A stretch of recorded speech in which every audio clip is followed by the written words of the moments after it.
예, 안녕하십니까. 네, 부동산 공부 열심히 하고 계시죠? 예. 야, 연속해서 오늘 철도 관련 뉴스를 한번 공부를 좀 해보려고 합니다. 이 철도라는 게 워낙 장기간에 걸쳐서 형성되는 대규모 공사기 때문에 이것을 면밀히 주시하고 있지 않으면 어느 날 갑자기 착공한다, 어느 날 갑자기 개통한다, 이런 뉴스를 접하게 되죠. 그때는 너무 늦다. 가끔씩 이제 경제신문이라든가 이런 부동산 관련 뉴스를 보면 어디 구석대기에 자그맣게 난 그런 기사들에 주목해야 되는데, 대부분의 실질적으로 투자를 통해서 큰 돈을 버신 분들은 이런 귀퉁이에 또는 먼 훗날에 있어서 확실하게 예측되지 않는 그런 뉴스에 초점을 맞춰가지고 미리 그곳에 가서 선점을 해가지고 투자를 하시면 막상 해당 철도라든가 해당 어떤 일반 산업단지라든가 테크노밸리 이런 것들이 개발이 됐을 때 막강한 또 시대 차익을 누릴 수가 있죠. 그때 당시에 이제 뉴스에서 시끌벅적하게 보도가 되면 그때는 이미 늦다. 왜냐면 대한민국 모든 국민들이 아는 순간은 투자 시점으로는 너무 늦다, 이거라는 거죠. 그와 관련해서 뭐 수서 광주 복선 전철 사업도 마찬가지라고 생각합니다. 개통이 언제인 줄 아십니까? 10년 후입니다. 10년 후. 2029년입니다.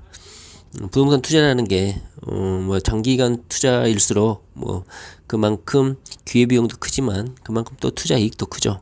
제가 오늘 이 수서 광주 복선 전철 사업에 대해서 이야기하려는 이유는, 두 가지 지역, 두 지역만 좀 말씀을 좀 들어보려고, 합니다.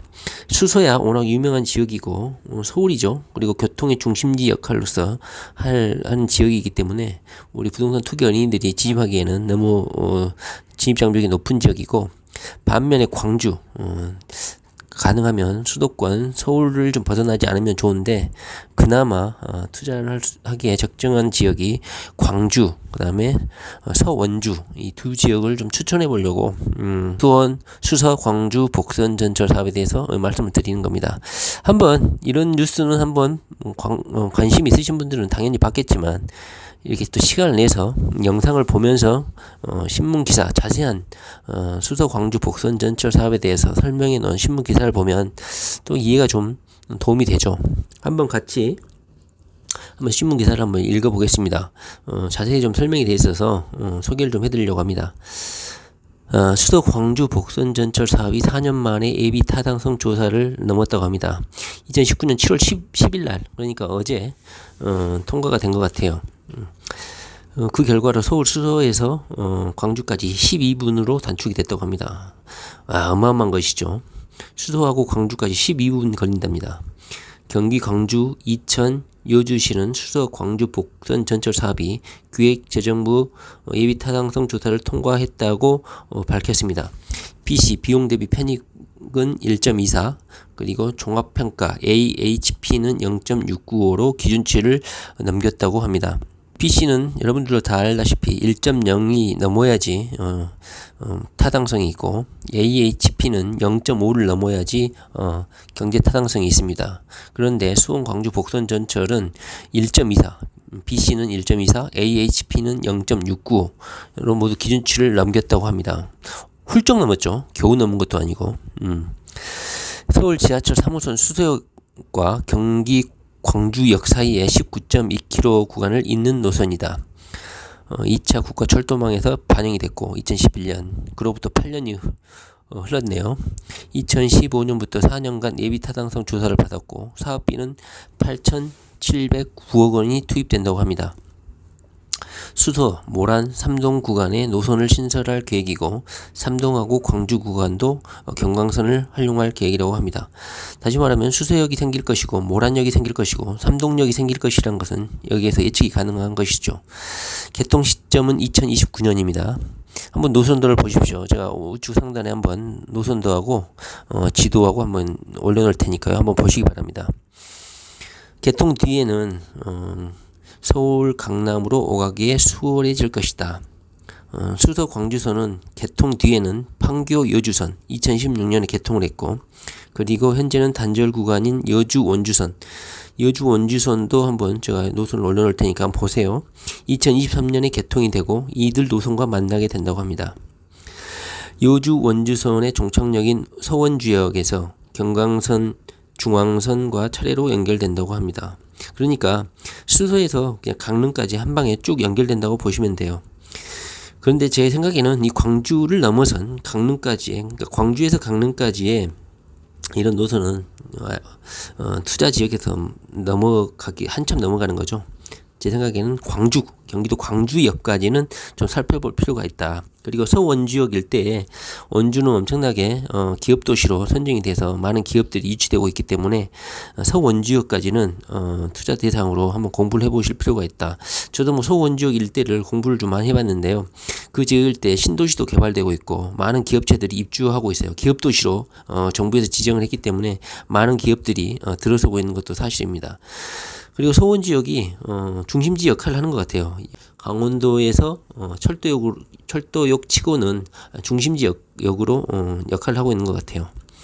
노선이 개통이 되면 SRT가 또 다닐 수 있다고 합니다. 수서발 고속열차죠. 그러니까 수도에서 광주까지 이 복선전철이 놓이게 되면 SRT도 다닐 수 있다는 거예요. 이동 시간이 개통이 되면 서울 수서역까지 광주역에서 12분 안에 도착한다고 합니다. 이것은 출퇴근의 그 범위, 출퇴근 범위를 현저하게 확장시켜 주는 것이죠. 광주까지 가보신 분들은 아시겠지만 거의 물류창고 천지고 거의 농촌이죠, 농촌. 그런데 이렇게 철도가 뚫리면 상당히 출퇴근하는데 서울이 땅값이 비싸고 집값이 비싸기 때문에 이쪽으로 많은 분들이 주거지로 택하고 있는 것 같습니다. 특히 광주에서 판교까지 철도가 개통이 됐었죠. 광주에서 경기도 광주역에서 판교까지 경강선이죠. 경강선이 개통을 했었어요. 이때 당시에도 뭐 투자를 해야 되니 말아야 되니 갈등이 많았는데 경기도 광주역 일대는 대규모 분양을 실시했죠. 왜냐? 광주에서 판교까지 거의 뭐 몇 정거장인가요? 2정거장밖에 안 되잖아요. 그래서 판교로 출퇴근하시는 분들의 주거지로 경기도 광주역이 엄청나게 선호되었다.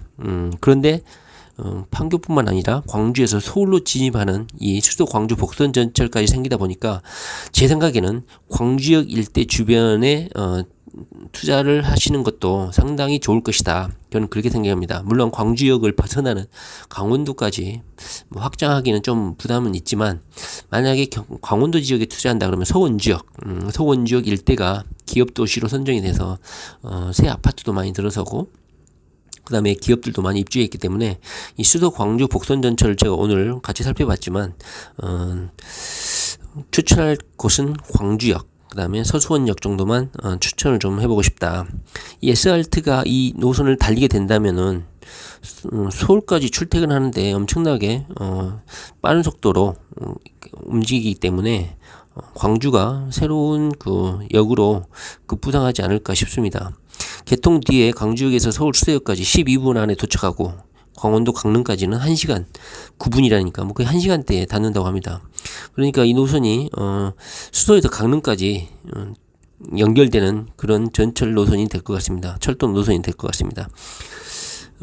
투자의 초점은 SRT가 다니게 되기 때문에 SRT가 매 정거장에 멈추는 건 아니죠. 주요 역에서만 멈출 것 같은데 SRT가 멈추는 역을 중심으로 투자를 해야 된다. 거기서 가장 핵심지가 어디라고요? 예, 광주역입니다. 광주역, 그다음에 서원지역. 그래서 오늘은 수도 광주 복선 전철을 살펴봤는데요. 2029년입니다. SRT가 다니게 되고 광주역이 2029년까지는 부동산 가격이 계속 오를 것이라는 것을 예상해 볼 수가 있겠죠. 2029년까지 기다릴 수 있겠습니까? 저는 광주역을 추천합니다. 판교까지 경강선을 통해서 거의 2정거장이면 출퇴근을 가능하고 거기에다가 이제 수도역까지 12분 만에 도착하면 광주역이 엄청나게 중요한 교통허브로 성장할 수 있을 거라 생각하고 광주역을 중심으로 한 상업지 거기에 뭐 상가들 많이 분양을 하고 있는데요. 한번 투자하실 분들은 광주역 그다음에 서원주역을 한번 고려해 보시라 이렇게 말씀을 드려보고 싶습니다. 오늘은 그 수도 광주 복선전철이 4년간의 예비 타당성 조사를 마치고 엄청나게 높은 점수로 BC는 1.24, AHP는 0.695.